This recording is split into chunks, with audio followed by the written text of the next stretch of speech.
Mec, quand je dis Philippines, à quoi te vient-il à l'esprit? Avouez-le, vous avez pensé à ces filles asiatiques sur la plage, à l'eau turquoise, aux cocotiers et à un hamac pivotant, n'est-ce pas? C'est ainsi. Je pensais aussi que les Philippines n'étaient que ça, un tas d'îles paradisiaques, avec des gens qui sourient pour rien, comme dans une publicité pour la margarine. Mais bon, j'y suis allé et maintenant je sais, le paradis existe, mon ami. La première chose que vous devez savoir est que les Philippines comptent plus de 7000 îles. Oui, 7000. C'est une île à donner, à vendre et même à perdre sur la carte. Et au milieu de tout cet archipel, il y a un joyau appelé Palawan.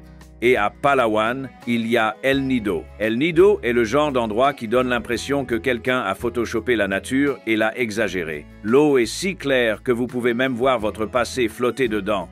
Les pierres semblent sortir d'un film. Et le sable, oh, le sable, il est si blanc que si vous êtes myope, vous penseriez que c'est de la neige tropicale. Mais ensuite vient le premier choc culturel. Vous pensez que vous allez arriver et être accueilli par une fille en bikini avec un collier de fleurs, n'est-ce pas? Mais ce qui vous attend, c'est un aéroport plus petit que ma chambre, une chaleur écrasante et un tricycle bruyant pour vous emmener au village. Et je jure que le gars qui m'a récupéré avait le même casque depuis les années 90 avec cette odeur de morue, avec un autocollant indiquant « pas de problème ». Devinez ce qui s'est passé? Oui. Nous sommes restés coincés sur le chemin menant à l'auberge. Mais c'est là que réside le charme, le chaos organisé des Philippines. Tout fonctionne, mais à sa manière. Une manière légère, souriante, improvisée et parfois dangereuse aussi, vous savez. C'est comme si tout le pays était parvenu à un accord. Nous ne serons pas parfaits, mais nous serons inoubliables. Mais détendez-vous, ce n'est que la première partie de l'aventure. Car alors que je pensais être au paradis, la réalité a décidé de me gifler. Vous voulez voir? Premières impressions et vie au village. La première chose qu'ils m'ont dite à mon arrivée à El Nido était « Détendez-vous, ici tout arrive, un jour ou l'autre ». Et je vous jure que cette phrase définit parfaitement cet endroit. Vous connaissez cette image que vous voyez sur Google de la plage déserte, des cocotiers et du silence? Alors, oubliez ça un instant. El Nido est un petit village, mais il y a tellement de monde. Des gens, du bruit, des tricycles, de la chaleur et de l'émotion. C'est comme un univers parallèle où tout le monde a décidé de vivre en thon et de vendre des excursions en bateau. Les rues sont étroites, sans trottoir. Et les tricycles, qui sont un croisement entre une moto, un chariot de course et un bus scolaire, sont le principal moyen de transport sur l'île. Ils font un bruit qui donne l'impression qu'ils vont exploser à tout moment, mais, devinez quoi, ils n'explosent pas. C'est presque une métaphore des Philippines. On dirait que tout va mal tourner, mais tout se passe toujours bien, d'une manière ou d'une autre. Et puis vous commencez à remarquer les détails. Il y a des cafés cachés, des bars avec vue sur la mer, des boutiques de souvenirs avec des t-shirts, El Nido Survivor, et des salons de massage qui promettent de tout guérir, sauf l'embarras de se tenir en sous-vêtements devant une dame de 60 ans qui vous fait craquer les os avec un sourire aux lèvres. Et là, seriez-vous partant pour un massage? L'ambiance du village est un peu hippie chic. Il y a un touriste européen avec des dreadlocks qui boit un smoothie à la mangue. Il y a un routard qui a l'air de ne pas s'être douché depuis le Vietnam. Et il y a moi, qui essaie de comprendre comment tout cela fonctionne. Et vous savez ce qui est encore plus fou? Ça marche. Tout le monde semble en paix, tu sais, personne n'est pressé, personne n'est stressé. Si le Wi-Fi tombe en panne, vous entendez un « pas de souci, monsieur », suivi d'un sourire. Si votre commande met 40 minutes à arriver, eh bien au moins la vue est magnifique. Et c'est là que j'ai réalisé, El Nido n'est pas pour ceux qui veulent le contrôle. C'est pour ceux qui veulent se déconnecter, simplifier et lâcher prise. Y compris l'abandon de toute attente de confort 5 étoiles. Et puis, quand vous pensez avoir compris le chaos convivial d'El Nido, il est temps de choisir où dormir. Spoilez, c'est ici que le vrai défi commence.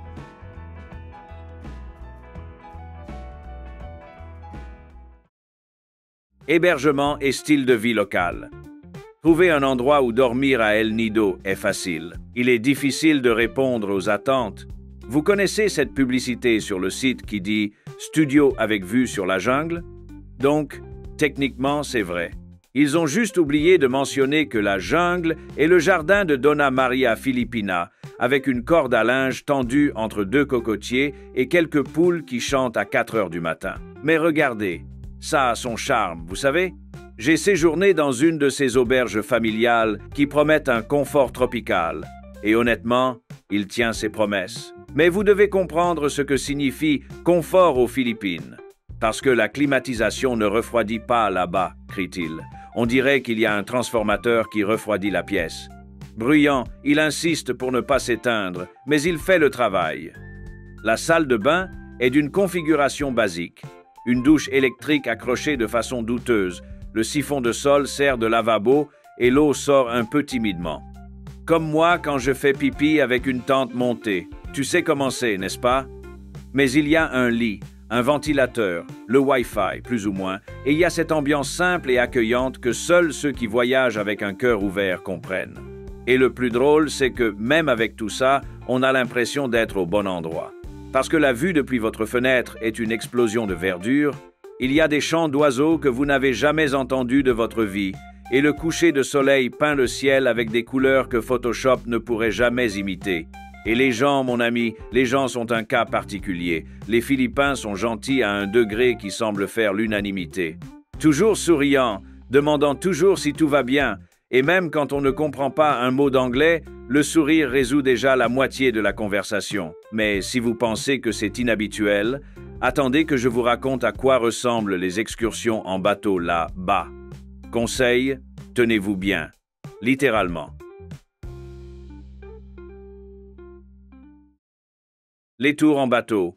Quand on voit des photos de balades en bateau à El Nido, on a l'impression d'être sur le point d'entrer dans une de ces publicités de voyage.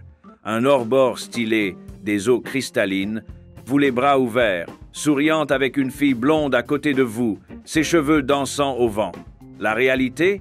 Vous portez un gilet de sauvetage qui semble sortir d'un film de Rambo, à l'intérieur d'un bateau bondé, essayant de ne pas trébucher sur le sac à dos d'un Allemand qui a apporté une GoPro, un drone et apparemment toutes les batteries de la planète. Mais procédons étape par étape. À El Nido, il existe 4 circuits classiques, les circuits A, B, C et D. Cela ressemble à un menu de restaurant japonais, mais en pratique, ils comprennent tous des arrêts sur des plages paradisiaques, des lagons qui semblent avoir été peints à la main, plongés en apnée. Une légère touche de désespoir physique dont personne ne vous parle. Nous avons choisi le tour A, le plus célèbre, le plus beau, le plus instagrammable et bien sûr, le plus fréquenté. Nous nous sommes réveillés à 7 heures du matin car ils avaient dit que l'embarquement aurait lieu à 8 heures. Mais en réalité, vous restez simplement là à attendre, en attendant, jusqu'à ce que quelqu'un crie « Cliff Two » qui était le nom de notre bateau. Oui, les bateaux ont des noms, comme les chiens. Et puis le premier défi commence, l'atteindre. Il n'y a pas de quai, pas de jetée, pas d'escalier. Il faut marcher dans l'eau jusqu'aux cuisses en tenant ses affaires au-dessus de sa tête. Je me suis juste dit, j'espère que mon sac à dos ne flottera pas avec mon drone à l'intérieur et que personne ne verra mon visage paniqué. Mais le meilleur moment, c'est quand vous montez enfin sur le bateau, que vous vous asseyez, que vous respirez profondément et que vous réalisez que vous avez encore toute la journée devant vous. Les paysages, bien sûr, viennent d'une autre planète. À chaque arrêt, vous descendez du bateau et êtes plongé dans une scène qui semble avoir été peinte par un artiste passionné. Des lagons cachés entre des murs de pierre, des plages de sable blanc comme du sucre, des eaux si claires qu'on peut même voir les pensées des poissons. Mais pour accéder à ces beautés, il faut faire de petits tests d'endurance. C'est comme marcher pieds nus sur des coraux pointus, escalader des rochers mouillés avec votre gilet de sauvetage sous vos aisselles et esquiver les touristes excités qui sont plus préoccupés par la prise de selfie que par le maintien de leur équilibre. Et puis vient l'heure du déjeuner. Servi sur le bateau, un banquet flottant avec du riz, du poisson grillé, des crevettes, du poulet, des légumes et un coca chaud que quelqu'un a trouvé on ne sait où. Vous équilibrez l'assiette sur vos genoux, la cuillère dans une main et essayez de ne rien laisser tomber dans l'eau, car les poissons vous regardent. Littéralement, il y a un poisson avec un doctorat en vol de crevettes aux Philippines. Mais, je l'avoue, À ce moment-là, assis sur un bateau au milieu d'une mer bleue turquoise, avec une crevette dans la bouche et une brise sur le visage, j'ai compris pourquoi tant de gens aiment cet endroit. C'est chaotique, c'est désorganisé, c'est fatigant, mais c'est aussi vivant, vrai et inoubliable. Hey, appréciez-vous la vidéo? Ensuite, procédez comme suit. Partagez ceci avec cet ami à vous qui ne supporte pas la vue d'un touriste en bikini moulant sans activer le mode cou à 360 degrés. Envoyez-le lui et dites-lui « Regarde-le, parce que je sais que ton rêve est de voir un étranger en string prendre un bain de soleil en Asie. » Et inscrivez-vous maintenant, car maintenant nous allons entrer dans une partie si bonne que même le soleil a demandé une rediffusion. Les attractions à couper le souffle. Si vous recherchez El Nido sur Google, vous trouverez des photos qui ressemblent à un mensonge. Comme ça, de l'eau vert émeraude, des murs de pierre géants et un kayak solitaire au milieu, comme si c'était une publicité pour la paix intérieure. Et en fait, quand on y arrive, c'est tellement beau qu'on dirait des images de synthèse. Mais le problème et la beauté, c'est que la vraie vie n'a pas Photoshop. Il y a foule, sueur, cris, et votre guide vous dit « Lagon, très secret !» avec une cinquantaine de personnes devant vous filmant le soi-disant « lagon secret ». Oui, je suis allé au célèbre Secret Lagoon. Spoiler, la seule chose qui est secrète est le nom. Vous traversez un trou dans la roche qui ressemble à l'entrée d'une grotte d'Indiana Jones et tombez dans une petite piscine naturelle entourée de murs géants. Beau, été, mais il y a du monde.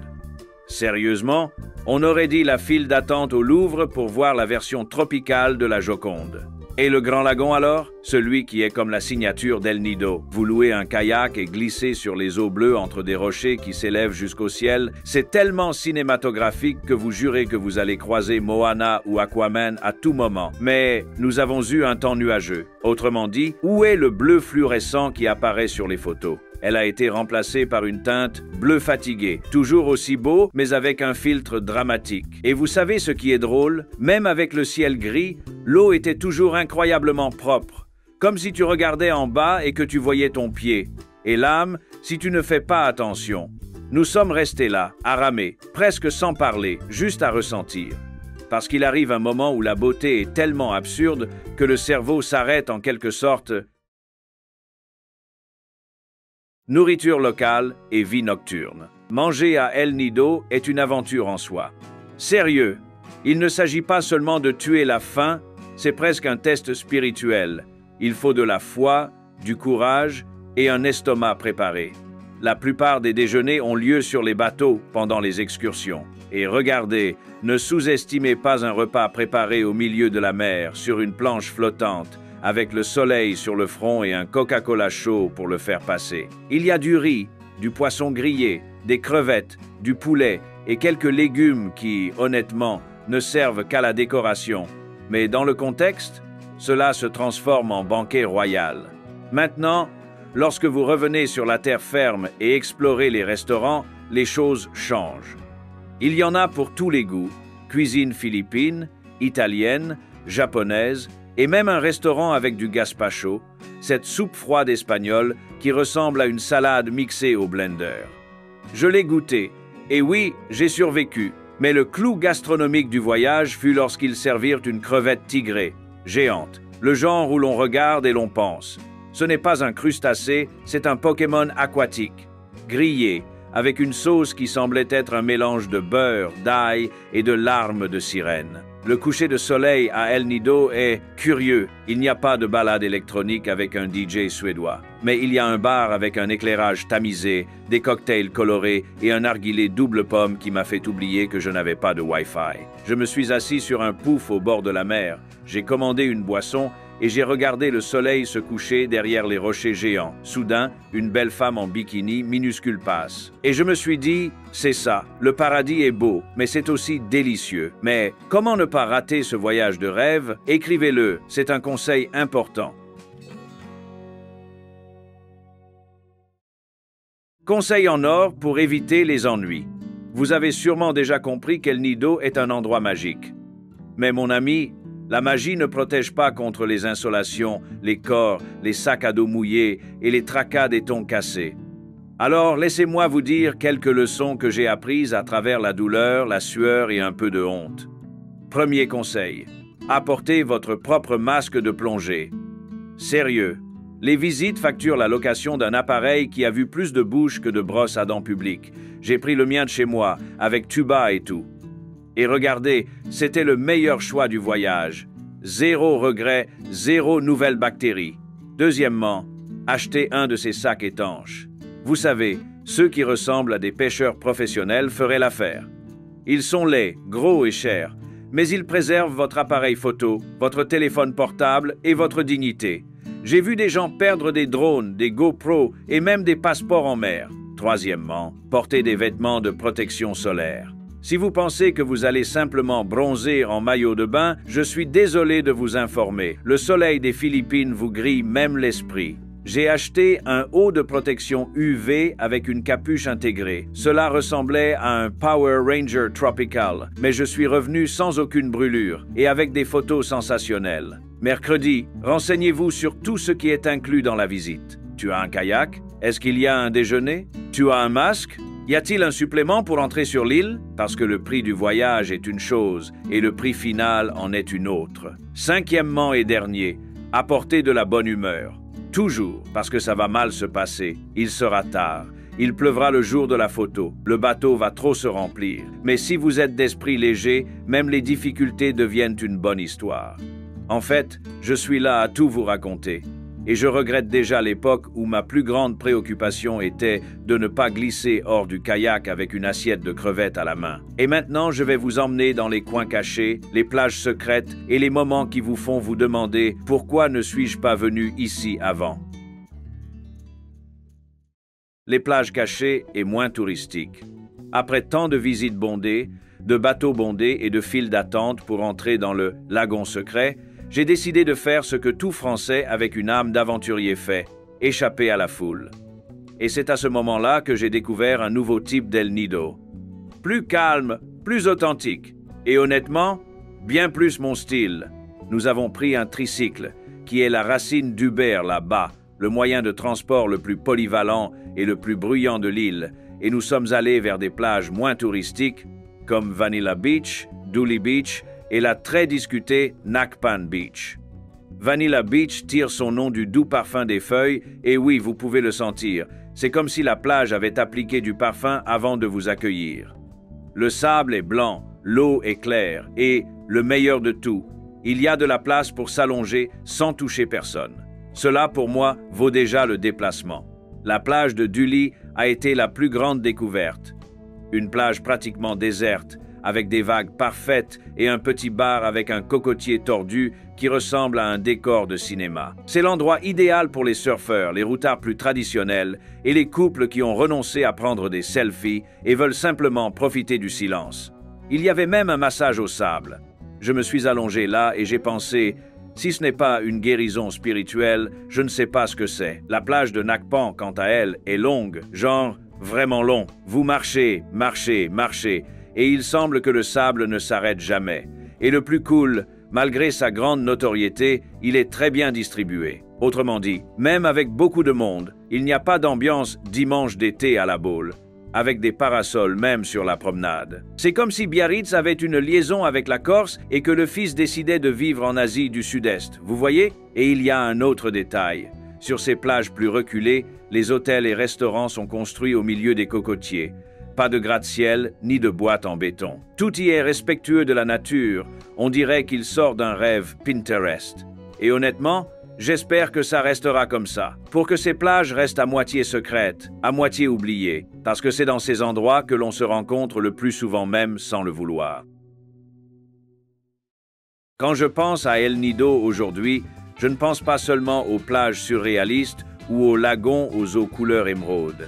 Le bruit des tricycles me parvient, le goût du riz au poisson sur le bateau, femmes chaudes marchant sur la plage. Ça me vient à l'improvisation. Là, tout est un peu brouillon, un peu lent, un peu improvisé. Mais tout cela est aussi authentique, accueillant et absurdement beau. Et mon ami, si tu es arrivé jusqu'ici, commente El Nido.